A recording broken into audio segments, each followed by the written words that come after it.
Saturday morning. Hey, is that Mr. Friend? Hey, are you here right now still? It says 0 up there. Oh my gosh, Mr. Friend says, hey, I fell asleep and I thought I missed you. I'm here, Mr. Friend, but right now it says 0 people watching, so I don't know when that comment was written. I hope you're here today. I can't wait to catch up with you guys. I feel like it's been a very long time since I've done a live stream, and I can't wait to catch up with you, and I can't wait to share some of the things I've learning. Hey, you are here. Good. Mr. Friend, I'm so glad you're here this morning. You know, I just want to say how grateful I am for this community. How are you doing? I'm doing okay. I'm doing okay. It's been a really interesting week. Hey, Kenneth's here too. How did you know this? Oh, Kenneth Ford is here too. You're right. Oh, man. My favorite people are here. I feel so lucky. It's a Saturday. I have the freedom today. My parents are sleeping. Well, they'll be up shortly. It's 9:08 a.m. Eastern Standard Time here in Ontario, Canada.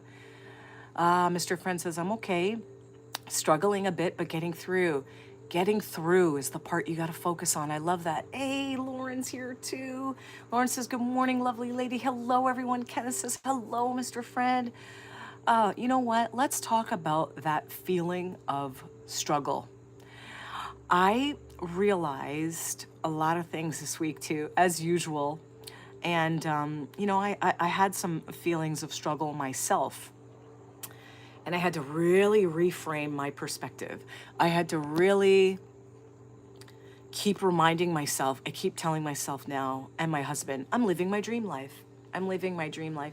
If I get to wake up on a Saturday and I feel healthy, last Saturday I woke up, I couldn't even walk to the kitchen without being out of breath. And it really made me think like how grateful we are when we just have a healthy enough body to just grab a drink of water, for God's sakes. Can you imagine? Some people are feeling so crappy that they can't get out of bed, right? So when we are feeling like we are struggling, if there's a way that we can reframe that to say, well, I still have my health. I'm still able to make a different decision today. You know, I've still have a couple people in my life that are good. I've got this delicious cup of coffee, for example, that I'm just going to savor it today on a beautiful Saturday morning or Saturday afternoon, wherever you are. I think that, excuse me. I think that when we're struggling, it's because, and this is just my own perspective, so please do pipe in at any time and share your perspective because I always learn from you. When I'm struggling, it's because my expectation is not in alignment with my reality. So when I'm struggling, it's because I expected the day to go smoother. When I'm feeling like I'm struggling, it's because I was expecting a different outcome from what I'm in right now. Or when I'm struggling, it's because I was expecting something else and something different happened. So sometimes I worry about our own expectations. Are they causing us to feel like less hope and struggle and notice all the problems? I had a clip of a video, and Lauren, you wrote a beautiful comment on that video, and it was like, why not you? Oh, so I think you wrote the comment on the real video, and I don't know if the person wrote a comment on the clip or wrote a comment on the real video. I think they wrote it on the real video, and they wrote something like, why not me? Well, I'll tell you why I can't have the life I want. It's because in the 1600s, this European something, and they started giving me like a history lesson to basically imply that the reason why they can't live their dream life or the life they want is because of the government and the political economic situation. And listen, I am not immune to understanding that the prices of houses are ridiculous. To buy a nice house in my neighborhood is $1 million. I get it, right? But we cannot focus on waiting for the government. Oh, you did see it. Yes. I felt so bad for that person. I used to work with 2 guys like that. And they were really well-meaning people, but all they focused on was the reasons why their life will never be the way it is. Victim mentality, Mr. Friend says. Yes, it's a victim mentality. And you are a victim of your own mentality, I think. Because when you are so focused on proving why life won't work out for you, you are missing the big opportunity to see the little tiny reasons why it already is. Like, if you have food in your fridge, and I know people poo-poo on this, but like there's a lot of people that can't afford groceries right now. And listen, I'm not buying steaks right now because they're at a price point where it's like, hey, we're saving steaks for special occasions, right? But we got fruit in the house, and fruit is not cheap. So I was thinking, like, I have a video in mind, a video slash a vlog about the way I see this 14 days to an abundant mindset. It's a really cute, catchy phrase. Everyone's talking about a mindset, abundance mindset. But I want to tell you how I'm creating an abundant mindset and how I have to date been able to create an abundant mindset, and also why I'm still working to evolve that mindset as well. Mr. Friend says, I think when I feel like that, I think about those less fortunate. It puts things into perspective. My normal life is something that someone put there thinks as their dream life. Yes, you're right. You're so right, Mr. Friend. It is.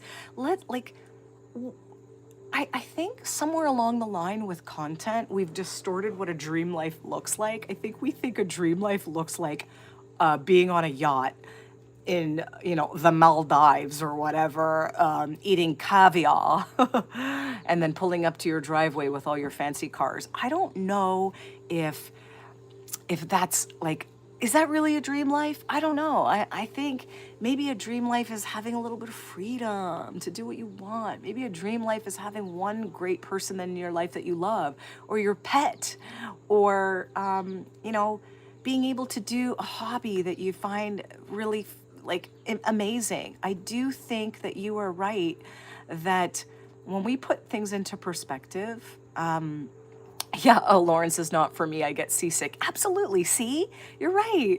There's a lot of things that other people have that we desire as a dream life. It's not. Hey, we've got someone, is it Nored? Forgive me if I've said your name wrong. Have you read The Laws of Human Nature? No, I haven't. Is that the Robert Greene book? I'm not sure. Yeah, folks, I think that we have overcomplicated what our dream life looks like. So now, every time I notice something good, like when I woke up and went into my home office, working from home, I said to my husband, this is my dream life. I get to work in my beautiful home office, right? I get to choose the way I decorate it, right? For me, I like working in complete silence, but I get to decide that. I get to decide the lighting. I get to decide, like, if I have my cozy little blanket, and I love cozy little blankets and pillows. And when I have my little blanket with me, I say, oh my God, I'm living my dream life. This is like the soft little cozy blanket that I would pick if I was the wealthiest person in the world. I would have this delicious cup of coffee exactly in the spot that I'm drinking it. Let's start noticing the small moments in our life when we are living our version of a dream life. Everyone's dream life looks different. Look what Lauren said. A yacht? No thanks. I get seasick. So if Lauren had all the money in the world, I could promise you she's not going to be on a yacht. She doesn't want to. So everyone's dream life looks different. For me, all these really expensive cars, all I think is, oh my God, I wouldn't want to drive that because I'd be worried about a stone chip or like having to park. And I just, I like light. I like easy. I like stress free. For me, that's a dream life. So maybe it's important for us to identify what our dream life looks like, and also notice the small little moments in our day. When you hug your pet or your son or your spouse, hug them a little tighter and say, like, oh my God, this is my dream.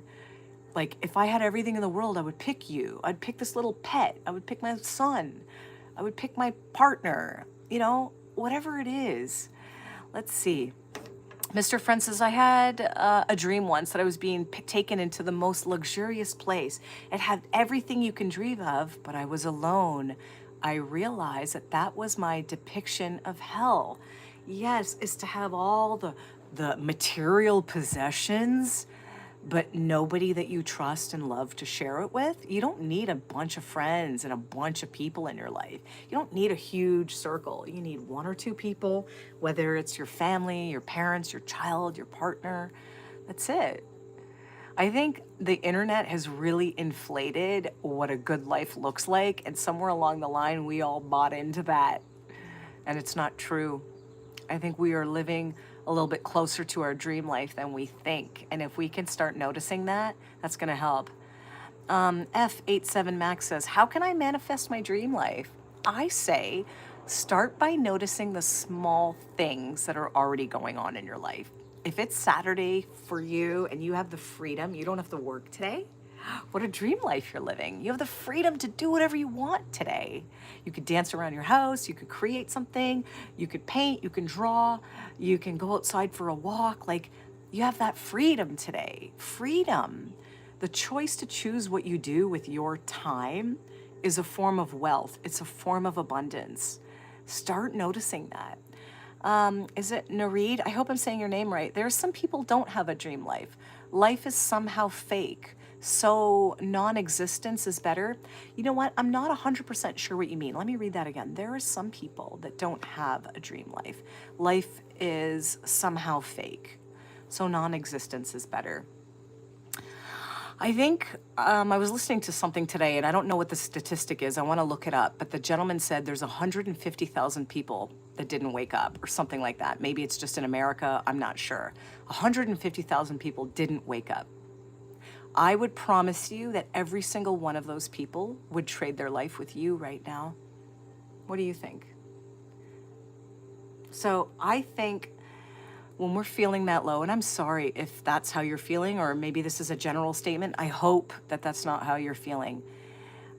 Non-existence, I mean, we could be existing, but we're just kind of floating. We're like NPCs, as they call it, in our own lives, just floating around. But you have a choice. You can choose how you want to live. You could choose what you want to do. And I'm not sure life is somehow fake. I don't understand that part. If you can elaborate, I'd love to understand what you mean. I want to read your name and comment and understand you. Kenneth Ford says, completely agree. Living my dream life. Yes, Kenneth, you're living your dream life because you're creating, right? You create. We saw that beautiful. I hope to have one of those in my house one day, by the way. When you make your label and you get big in the shop, please do let me know. I want to buy one of your pieces. We are living our dream life in many ways, but it doesn't mean we have to be happy where we are.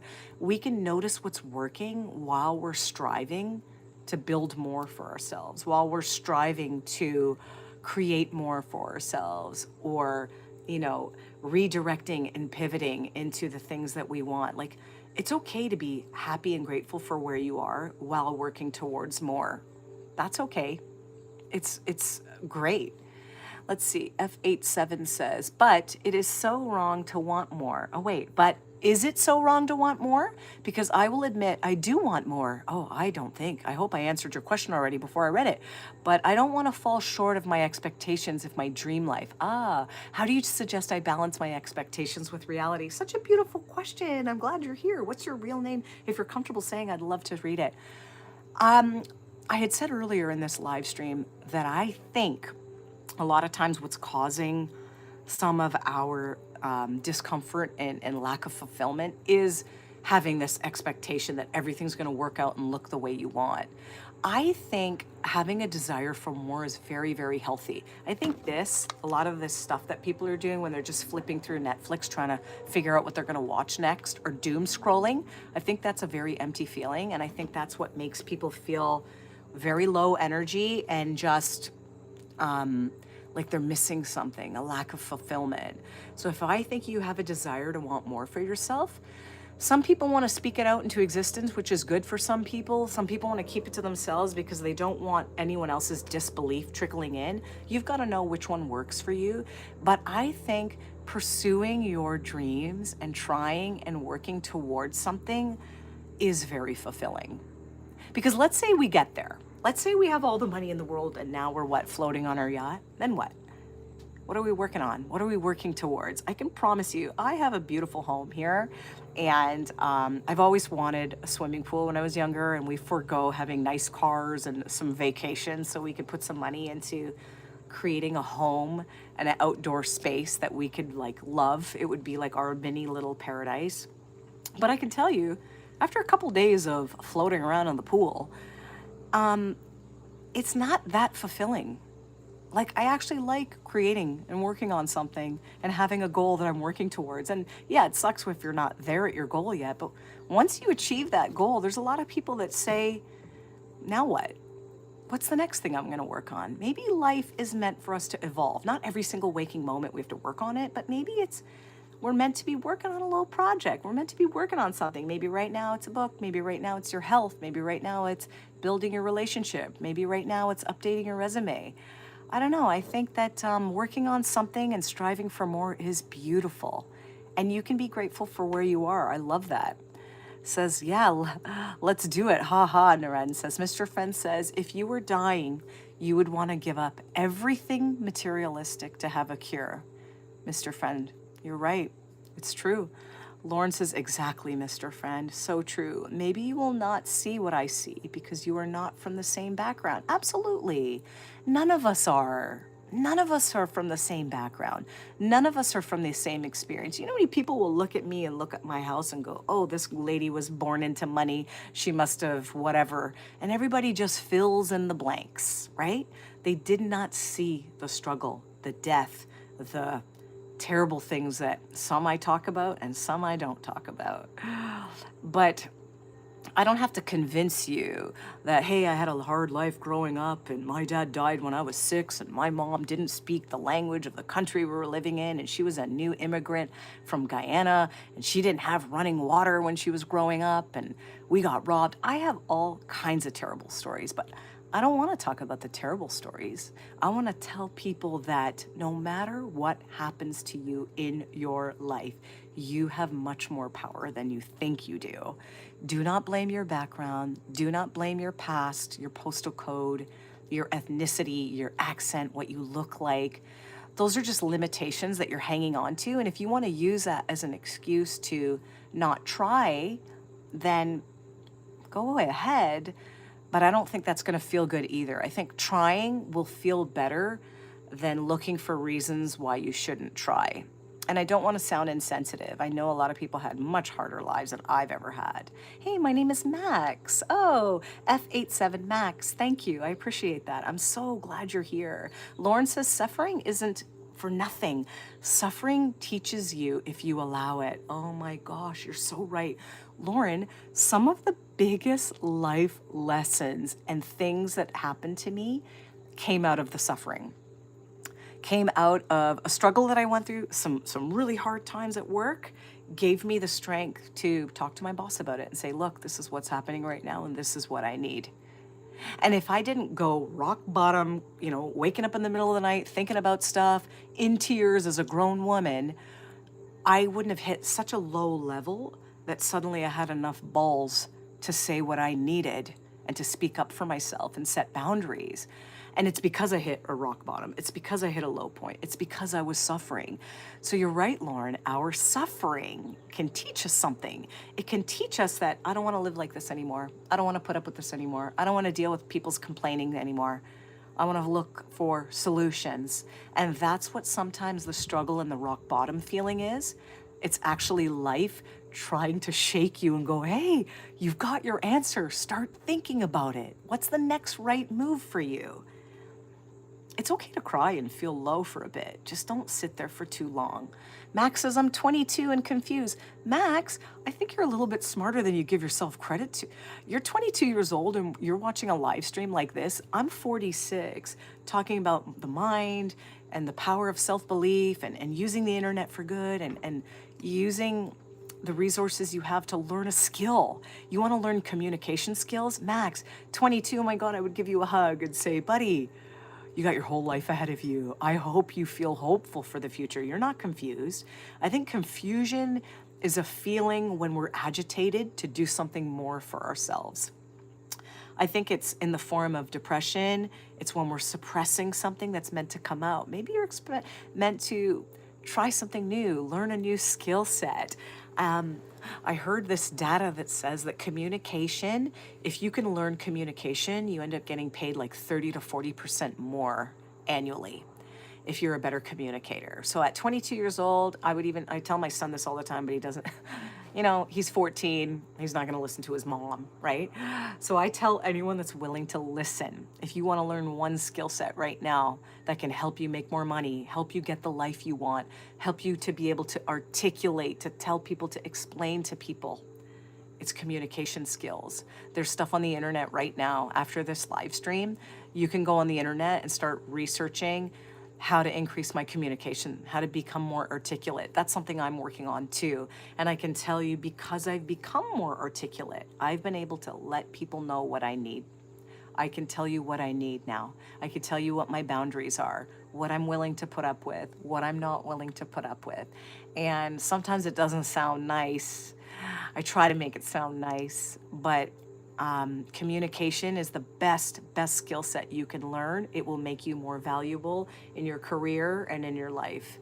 Lauren says, if I had endless money and didn't have to worry about working today or afford things, if I had everything legit, I would be bored AF. See, I do think, I work, without saying too much, my job, part of my role has the word private client. And if you're not familiar with the private client, it means very wealthy.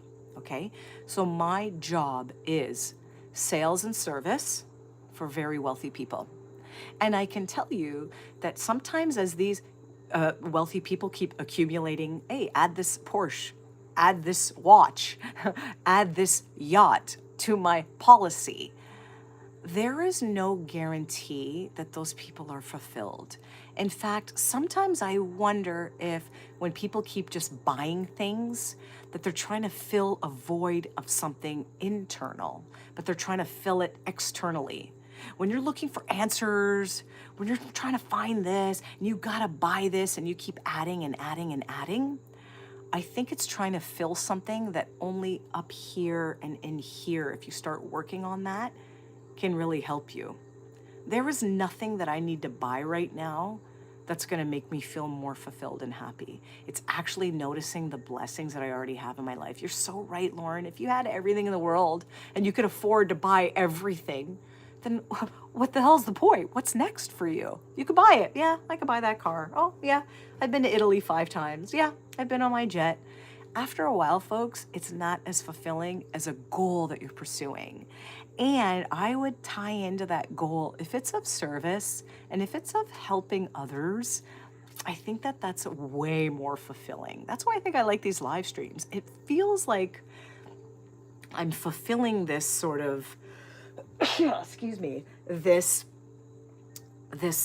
desire to be of service and encourage people. Excuse me. And it feels really, really fulfilling. So I love that statement, Lauren. Max says, yes, the grind is very fulfilling and quite distracting. This might sound weird, but as I've grown older, I feel that empty moments are filled with impending doom. Yeah, that doom scrolling and that kind of just searching for what are you going to watch. I was sharing that my husband, oh, I love him. He's such a lovely man, but we have different taste in movies. In fact, I'm not a movie and show person. And my husband's a really hard worker. He's a go, go, go kind of guy. And then when he wants to relax, he wants to watch TV, and there's nothing wrong with that. For me, because my life, my real job is on a screen, the last thing I want to do when I'm off work is watch TV. So sometimes on a Friday night, my parents slept over last night. My husband put a movie on. I showered, I came out, sat with the intent to sit with the family and watch this movie. And it was like this violent, weird, zombie, stupid movie. It had Liam Neeson. I'm shocked he even did this movie. And I was like, oh my God, I can't watch this stuff. It felt like, I don't know, I can't watch violence. I can't watch too much drama. I think that I realize now that stuff's too heavy for me. I've been robbed and I've seen loss and death and sickness. I don't want to watch it on TV. I have no interest. Real life will present that stuff to you. Nothing wrong with it. But our free time and what we do in our free time is our life force energy, folks. It's really, really important that we are spending our free time, not every moment, but spending our free time doing something that is fulfilling, that feels productive, that feels like a service, like feels like we're working towards something, whether it's a fitness goal, a family goal, a financial goal, whatever it is. I do think having something that you're working on is going to separate the people that are just mindlessly consuming and feeling this weird, icky, low energy feeling. It's because we're wasting our life force energy. So, I don't know. Just a thought. Let me know. Am I in backlog with the comments? I apologize. Mr. Friend says, right now, I started playing. Yes. I've started paying for ChatGPT, and it's given me the ability to start working on the books that I've always thought were too daunting to work on. Yes, Mr. Friend, I love that. Use the resources and technology to help amplify what's already within you. I don't want to say cheap, but like I'm not the type of person that just spends frivolously, but I did invest earlier this year in that app as well, and it's amazing. For me, I use it hundreds of times a day. We have an internal AI now that we're allowed to use at work. I use that hundreds of times a day because I'm not worried about AI taking my job and taking my role. I am using AI as a tool to do more, to evolve more, so I can get more out there. And I can have all my ideas and have someone to bounce all these ideas and we could structure something together. I love that you wrote that, Mr. Friend. Let's use these tools to advance what's already within us as humans, to express the human side of us. We are using these tools in the internet. People were afraid of the internet before. People were afraid of electricity when it first came out. Apparently, they said there were demons demonizing this. There's a saying, I can't remember, but I love that. Max says, sorry, Lauren, I keep messaging at the same time as you. Oh my God, I must be in backlog. Narendra says, Lauren, yes, it is for nothing. I see life a huge program, and we are nothing more or less than programmed NPCs that think we're free. Only if you allow that. Norand, I hope I can say your real name if you're comfortable writing it. I'm glad you're here sharing your thoughts. Did I miss something that Lauren wrote? Because I don't want to miss anything from her. Oh, no, you're right. You're talking about if you had the endless money, if you had everything, you'd be bored. Folks, I think maybe the reason why these little struggles come into our lives, like, I can't tell you how much I've learned from the struggles. I had someone have a little jab. They wrote something a little bit negative in an email, and I was like, oh, and I was repeating it. And then I ended up like creating a little clip and I mentioned it and I was like, oh my gosh, if that struggle didn't happen, what would I talk about? What would I talk about? I have no experiences to talk about. I wouldn't be able to sit here and tell you it was possible if I was born into money and born into health and born into everything that I have now. If I was born into that, how would I be able to sit here and tell you, hey, if you try harder, you could start to get the things you want? I wouldn't even know how to start that conversation. It's because of the challenges and the death. My earliest memory is of death and loss. My earliest childhood memory is of death. My father's funeral, the smell of it when I was 6 years old. That smell is my earliest childhood memory. How would I be able to have compassion for others if I didn't go through that? Excuse me. Kenneth, you're so cute. Oh, okay, wait, before I read Kenneth's, hold on. I just want to go back to Narend. When you said that, it feels like we're programmed NPCs, you don't have to, you can break free from that. I do think that, I don't want to call people NPCs, like, I don't like that terminology. I just used it for lack of a better word. But I do think people are so brainwashed. And I've said in my book, 14 Days to an Abundant Mindset, and multiple times that I have brainwashed myself. I have used the internet to brainwash myself to believe in possibility, to learn new skills, to understand human nature, learn about human biases, the mindset, neuroscience.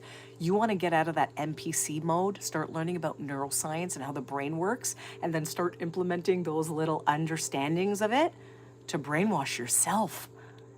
So if I'm going to be an NPC, I'm going to be the kind that's like, hey, like I'm going to be the kind that you have never seen before because I have used the internet to brainwash myself to understand that I am capable of getting the life that I want and that I'm going to use my struggles and challenges as fuel, as content to help serve others in real time. Kenneth Ford says, friend, it taught me how to make pickled eggs. There you go. See? Kenneth Ford got to learn a new recipe from this AI tool. And great. Like, how beautiful is that? Did you enjoy your pickled eggs? Did you get to share it with somebody? What a beautiful moment that is. Guys, we don't need yachts and fancy cars to feel happy. We need to just be working on something small every day that feels meaningful. Was it Neville Goddard? I can't remember who it was, but it was like, just a little goal, a little pursuit that feels meaningful to you will unlock the life that you want for yourself. I love that. OC says, how to deal with being far from your family. And I don't think about losing time in life. Hey, being far from the people you love would be tough. Thankfully, we have these FaceTimes, right? You can send them little voice recordings every day. Maybe you could take some pictures of what you're doing and share some of your thoughts with them every day.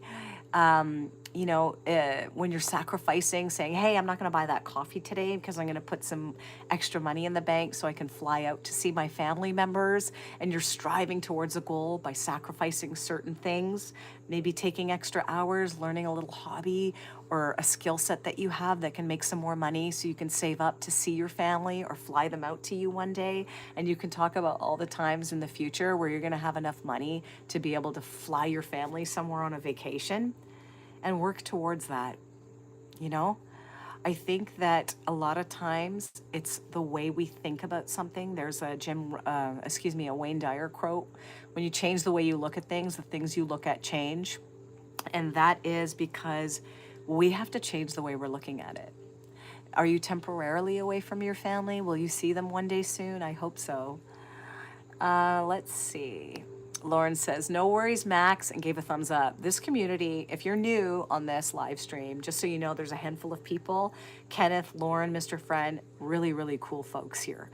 Really cool people in this community. So we're glad you are here. Mr. Friend says, I feel like I finally have help to work on the projects I've always wanted to do. It's cheap and it's easy for me to do from my phone. Yes, Mr. Friend, you're right. You've got a little sidekick now that can help you express your ideas and put them into the world. I think all of us humans have something that's meant to go into the world. And again, it doesn't have to be public. Maybe it does. Maybe it's a book. Maybe it's a live stream encouraging people to use the internet for good. Part of me thinks that that might be something that I'm meant to do because it feels so easy and it feels fulfilling and it feels energizing. So the fact that you are using this AI tool now to express what's within you that's meant to come out is really beautiful. And I love to hear that. And I can't wait to see what you create. Nora says, I accept that our opinions are different. Yeah, my friend, absolutely. Yeah, Lauren. Have a nice day.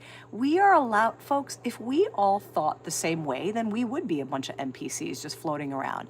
The whole purpose of this life and our different experiences is to have a different perspective. I had heard this statement a long time ago that God or the universe created humans so it could experience its own creation, this earth, from multiple perspectives. From the birds in the sky, it gets to see the perspective from the bird. It gets to see my perspective based on my experiences. It gets to see your life and your experiences and what you turn, like, it's not about what happens to us, it's about what we do with it. All that stuff's true. And we can sit and focus on like all the bad things that happen to us in our life, or we can use that to fuel the next chapter of how we're going to be resilient and overcome it. The power's within our control, folks. It really is. Max says, Nora, every human is programmed with human nature. What is so bad about that? Why do you care? I think also sometimes with our vocabulary, folks, there's a lot of times that I've realized that I'm talking to someone and we're using the same words, but those words mean something different to all of us, right? So human nature is such a broad perspective. So we could be talking about the human biases that are built within us, or human nature to, compare ourselves. There's so many different things that human nature could mean. So it's really important to clarify like what we're talking about, because I think sometimes disputes happen because one person is thinking of a different definition of something than someone else. And a lot of times, if we could give each other grace to try to say, oh, I'd like to understand your perspective more, I think that goes a really long way. 02206 says, I'm 19 and also confused, Max. I think being a teenager and being in your early 20s right now is a bit challenging, especially with the way the internet is. I've shared on my live streams and in my content that I don't have any social media platforms where I follow anyone I know. So I don't scroll on TikTok, I don't have Facebook, I don't have Instagram. So I have never scrolled online and compared myself and my life to other people that I know. And I think that that's given me such a huge advantage. And I often worry that when young people are doing that, because my son, I have a 14-year-old son, and sometimes he tells me about like, oh, your cheekbones and your this, and he's telling me all this stuff about his looks, and I'm thinking like it's the content. It's the content that we're following. Everybody's looks maxing or whatever these things are. And when we are looking at stuff and comparing ourselves to other people, I think that's going to feel real icky. And because I don't have that content and I don't even have the capabilities of doing that, my mind operates completely differently than other people. So I would say if you're a young person and you're feeling confused, I would start reprogramming your algorithms to look for the content of the things you want to work on. You want to work on building muscle. You want to work on improving your communication, understanding neuroscience, understanding the human biases that are built within us from human nature. I read a book about that, and I can't remember what it was called, but the writing was upside down. I think it's called The Art of Thinking Clearly. The book got a little bit, but it taught me enough to understand about human biases, confirmation bias, all of these things. So when I started noticing them in my own life and started noticing, yeah, I'm seeking out content to confirm what I already believe, that's part of human nature. And that's something that we're built in to sort of want to be part of the tribe, right? But life is different now. You don't have to be like everybody else. In fact, your differences and your uniqueness is exactly what the world needs right now. And when I used to be younger and feel insecure that I felt different, now I feel okay. I feel grateful that I'm different. And I love meeting people that are different and think differently than me. You're not confused. Maybe you're getting to know yourself. I'm 46 almost, and I'm still getting to know myself, getting to know how I think and understanding myself. Maybe you're not confused. You're on a path of learning and understanding. And that's a beautiful place to be. Mr. Friend says, Lauren, I think you are right. People that don't struggle or have real issues with their own identity you see it in children of wealthy people and famous people. Yeah, when kids are given everything, they have nothing to strive towards. They don't build their own confidence. They don't build their own resilience. They've never had to overcome a challenge, so they haven't taught themselves that they can overcome a challenge. So sometimes being born into wealth and finances, listen, we all wish we were. Hey, I wish that my family didn't have to struggle when we were growing up. Of course, we would all prefer that. But don't think your struggles and your challenges are some problem that puts you at a disadvantage. In fact, I think the people that had the hardest lives have the most experience, have a lot of compassion, have a lot of understanding, have an interesting way of seeing the world. They appreciate the small things. I think that's why I've been such a grateful person all my life, is because my life started out with death and suffering and sadness and uncertainty. My life started out that way. Like I said, with my earliest childhood memory, I was lucky to have a beautiful mom that loves us and did not, she really showed us what resilience was. So again, I don't know. I wouldn't change anything. I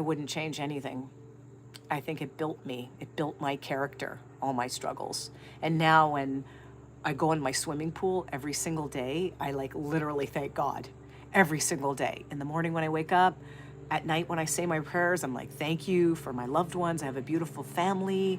I think my gratitude is why I keep getting more things to be grateful for in my life. So I hope that you see the value in that. Max says, if you don't mind me asking, Robin, did you end up achieving your original goals that you set out, whether it be family, career, etc.? You know what? I think when I was younger, I didn't have goals. I probably did, but I never wrote them down. I never articulated them. For me, because my childhood started out a little differently, I always knew that love was one of the best things on the planet, to be in love, to having a really strong life partner. And so for me, that's always been so important. And I'm really grateful to say that I have that. I have a beautiful marriage. I have the type of marriage that I would want my son to have. Like, that's how nice it is that I would want my son to have a loving, healthy marriage like his parents do. And not a lot of people can say that. And I think from that gratitude of being in love and appreciating love and understanding that life can be taken away like that. So, like, love the people, spend your time wisely. That's always intrinsically been part of my character. That that when I did start writing my goals down a few years ago, I wrote them in my journal, and I've shared before that when I did achieve those goals, some of them, I realized I was dreaming too small. So, yes, I guess I have, depending on which time of my life you're looking at, when I started writing down my goals and actually acknowledging what my goals were, when I started to achieve them, I realized they were too small. So I think that our goals and hopes and dreams for the future are ever evolving, folks. And once you reach your goal, you'll realize, like, oh, crap, I should have been dreaming bigger. So I love that question. Thank you, Max. You sound very wise for your age. Norn says, give me advice that you would give to yourself if you were in my position. Oh my God, a 23-year-old medical student. Wow, what a blessing. I mean, you have the, oh, you've got to go. I'm sorry you've got to go. That's amazing, a medical student. You get to really, oh God, bad boy. I see your comment. I'm not going to show it, but I like that comment. You're interesting. A medical student, what a blessing. You have the ability to help shape lives. I don't know if you're still on this channel, but there was something else that I read a long time ago that said the doctor has the power to decide, like when a doctor is reporting some news to you, if they are telling you you've got this illness, the way that they say it to the patient can really help decide if the patient is going to feel like they can get through it or feel like it's a sentence. So, if you are going to be a medical student, keep that in mind, that you have so much power over your patient's mentality, that use that understanding to give them the hope and the steps that they need to, if it's terminal, to live the rest of their life with love and gratitude and whatever else they need, or to take the steps to heal themselves. Like medical students, doctors, they have a lot of power, folks. Use that power for good. Bad boy says, come on, laugh out loud. That'll be our inside joke, bad boy. Kenneth Ford says, AI is a force multiplier. Ooh, I like how you wrote that. At work, AI makes me an expert on all domains in my field. I use ChatGPT for pickled eggs and pottery. I use Gemini on my phone for quick on-the-spot questions when I'm away. But Claude, ooh, is the work powerhouse AI. I've heard of Claude. And you're right, I think it depends on each AI and which one you're comfortable with. I think right now, if you're at the beginning stage, use the one that you're comfortable with. But then, yeah, if you're getting into graphs, spreadsheets, I think Claude is more for that stuff. So I appreciate that. I want to do a specific AI one when I have more time to set up. This week was a bit hard for me, so I didn't want to overcommit myself and had to set up stuff. But I want to do an AI live stream where we can share this type of stuff. I love that, Kenneth. I will definitely pre-schedule that so you could share your tips. Sammy said, God bless you. Oh, and your voice. I got transferred into a wheelchair and I'm watching you from my nurses. How are you doing? I'm really keen to connect. Oh, Sammy, I'm glad you're here. I'm so glad you're here. Say hi to your nurses. It sounds like you're looking for the good in your life. You've got some good nurses. You've got the power of the internet in your hands. You can find so much content that can make you feel uplifted, no matter where you are in the world right now. So I love that you're here. Thank you. I tried Claude for creative work and I found ChatGPT superior. You can also tell your ChatGPT to think like a person. So if you're an author, or if you're a content creator or whatever it is you're working on, an artist, you can tell the ChatGPT, like, create an AI agent who is a creator doing XYZ, who's an expert at XYZ. And whenever we talk about this, you will deal with me as that AI agent. And you could build little AI agents with different subject matter. Now I've got one for my mom's memory, what we're going to be working on, little things we can do to help with that. You can have little AI agents to help you with what you're working on. So I love that. Kenneth Ford says, that's right. Yeah, Claude is more for coding. Yeah, in my opinion. Absolutely. Yes, I use Claude molds. models for at work for coding. Yeah, guys, this is so amazing. If we can share what's working for us and use the internet to spread good like that, like, guys, that's what the internet's made for. It's not made for doom and gloom. It's made for this exact thing. I love it. Kenneth Ford said, Claude is great when with PowerPoints. Oh, one day I was thinking of doing a live stream and creating little PowerPoints in the background, and I could have a little thing up here that has, wouldn't that be cool? But I'm not technical yet, so I got to figure that out. Sammy says, being told that my neck was so badly broken and now being a C2 complete quadriplegic, I'm a ventilator dependent. It really breaks me, but I'm told reaching out helps. Yeah, of course it does. Of course it does. It sounds like, you are in a situation now where you need some hope, some positivity, some healing frequencies, a little playlist with some of your favorite songs, and really go into visualization and visualizing yourself healing and thriving. And I'm not a doctor. I'm just a person on a live stream right now, but our thoughts have so much power over the way our body feels. Use that to your advantage. I'm really glad you're here. Mr. Friend says, I like to think that life is the ultimate expression of the universe. Oh my God, that's beautiful. Kenneth Ford says, dear young people, advice, don't take everything so seriously. Be present and smell the flowers. I love that. Oh my God, am I in real backlog here? Lawrence says, comparison is the thief of happiness. Yes, Kenneth, you're right. Thank you, everyone. OC22. Hey, Tom's here. Tom says, Sammy, whoa, man, that's some definite hard news to accept. It would break me too. I'll be thinking about you today. See? We're thinking about you, Sammy. We're rooting for you. You have found the right community here. Sammy says, God bless you. I'm really struggling, but reaching out helps. God bless. God bless you. The fact that you're blessing other people when you're feeling this way means that you are putting the good out there. Tom says, Sammy, what does the ventilator dependent mean? Is it in intubation? Again, I'm not familiar with these words, but please do share it, folks. I'm glad that you're here. I'm glad that you're communicating with each other, rooting for each other.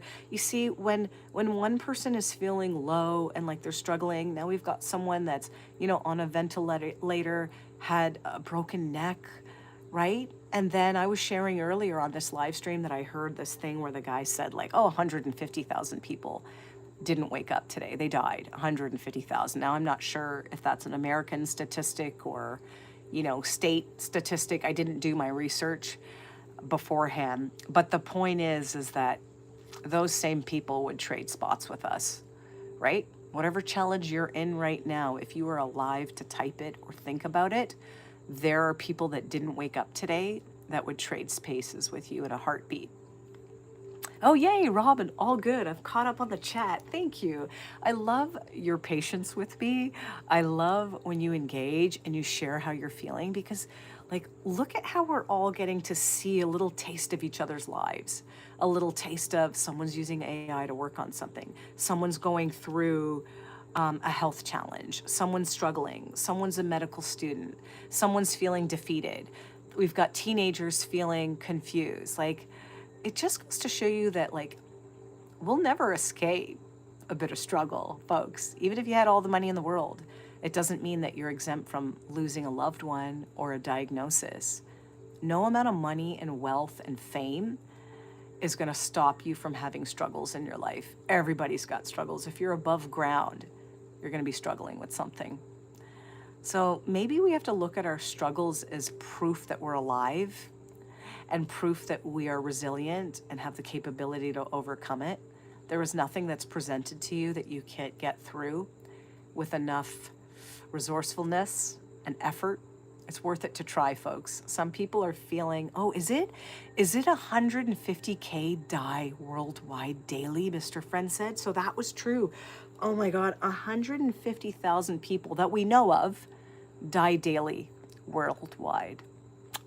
I'm 100% certain that those people would trade spots with us. No matter how crappy our life feels right now, those people would trade with us. Isn't that crazy? Maybe that's what we should think about when we're struggling and we're in the struggling. We're like, this sucks. I don't know what to do. think like, well, at least I have the opportunity to do something about it.